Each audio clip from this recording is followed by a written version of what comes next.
हजरत मालिक बिन दिनार फरमाते मैंने 60 हज किए।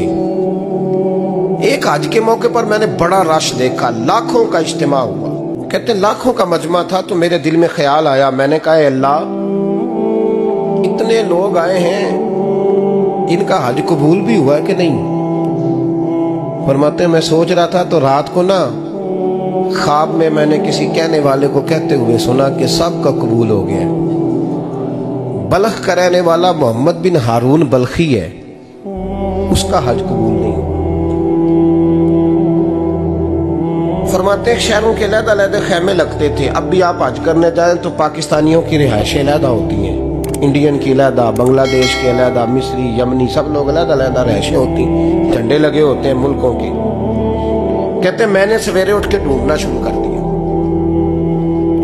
ढूंढता हूं वो बंदा मिले।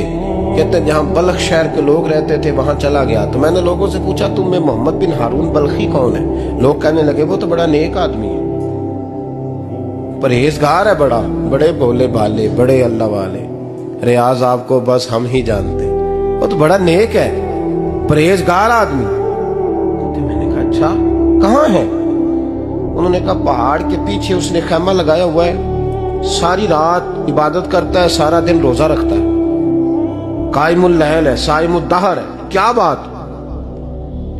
फरमाते मैं उन लोगों की बात सुन के हैरान हो गया कि मुझे क्या बताया गया, ये क्या कह रहे हैं। फरमाते मैं पहाड़ के पीछे गया। हजरत मालिक बिन दिनार अलैहि रहमा फरमाते हैं जब मैं वहां पहुंचा तो मैंने उस शख्स को मुसल्ले पे बैठे देखा। कसरत इबादत के आसार उसके वजूद पर नजर आ रहे, सीधा बाजू उसका कटा हुआ था।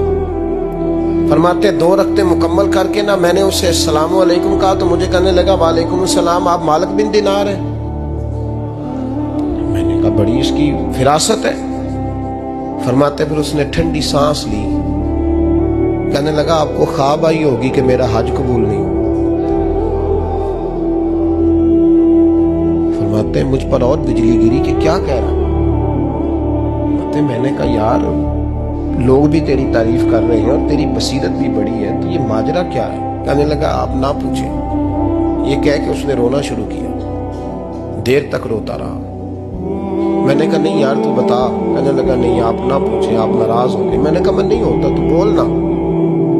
कहने लगा हुजूर 24 साल हो गए मुझे हज करते हुए, 24वां हज है मेरा, और हर साल कोई अल्लाह का वली आके बताता है कि जा चला जा तेरा कोई नहीं कबूल हुआ।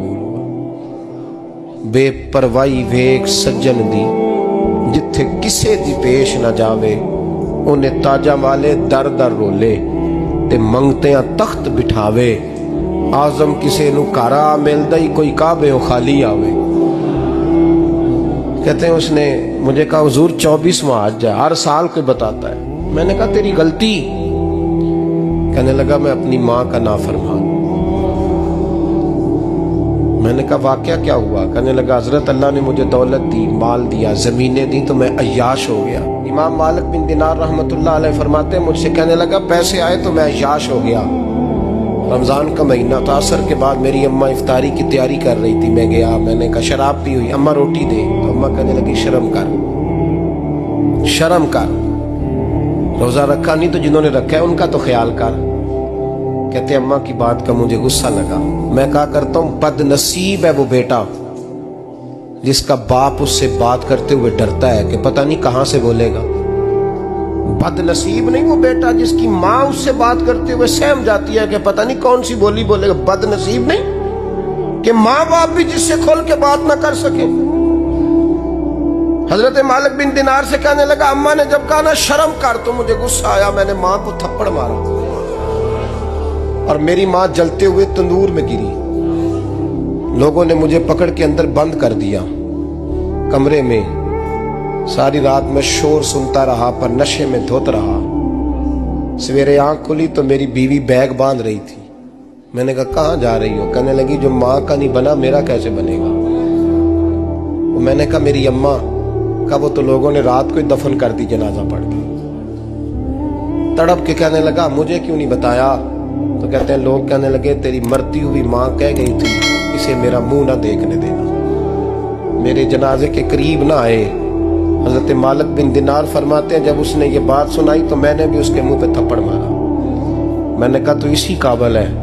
कहते हैं वो रोने लगा, हुजूर दुआ करे अल्लाह मुझसे राजी हो जाए। कहने लगा जब माँ की इंतकाल की खबर मिली तो मैंने कुल्हाड़ी लेके वो हाथ काट दिया जिससे माँ को मारा था। मैंने सारी जायदादें खिरात कर दी। 24 साल हो गए, 24 साल।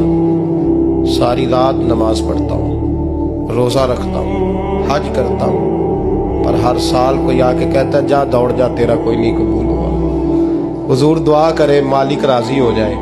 फरमाते मैं थप्पड़ मार के आ गया। मैंने कहा तुझसे राजी हो जाए इतने जालिम से? इमाम मालिक फरमाते रात को आके सोया तो मुझे ख्वाब में रसूल पाक का दीदार हुआ।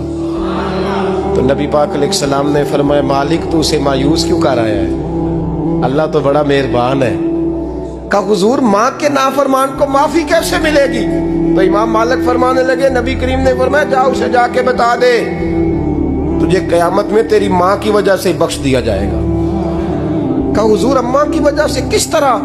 तो महबूब फरमाने लगे इसकी माँ कयामत में इसके खिलाफ मुकदमा दायर करेगी रब करीम की अदालत में। ए अल्लाह मैंने 9 माह पेट में रखा, दर्द सह के इसे जना, जिगर का खून पिला के पाला और इसी ने मुझे कत्ल किया। रब करीम इसकी माँ का मुकदमा सुन के कहेगा उठाओ इसको दोज़ख में फेंको, इसने माँ जलाई थी इसे भी जलाओ। महबूब फरमाने लगे जब पकड़ करके मालिक उसको मोहम्मद बिन हारून को लोग ले जाएंगे ना जहन्नम की तरफ, अभी फरिश्ते घसीटेंगे ही तो पलट के फिर अम्मा की तरफ देखेगा और दूसरी दफा फिर घसीटेंगे तो पलट के देखेगा और तीसरी दफा फिर पलट के कहेगा अम्मा ये मुझे जलाने लगे, अम्मा ये जहन्नम में फेंकने लगे। मेरे हबीब फरमाने लगे वो जल के मरने वाली माँ वहां भी बोल पड़ेगी, कहेगी या अल्लाह चल मैंने माफ किया तू भी माफ कर दे। ऐ अल्लाह मैंने माफ किया तू भी माफ कर दे, अल्लाह तू माफ कर दे इसे।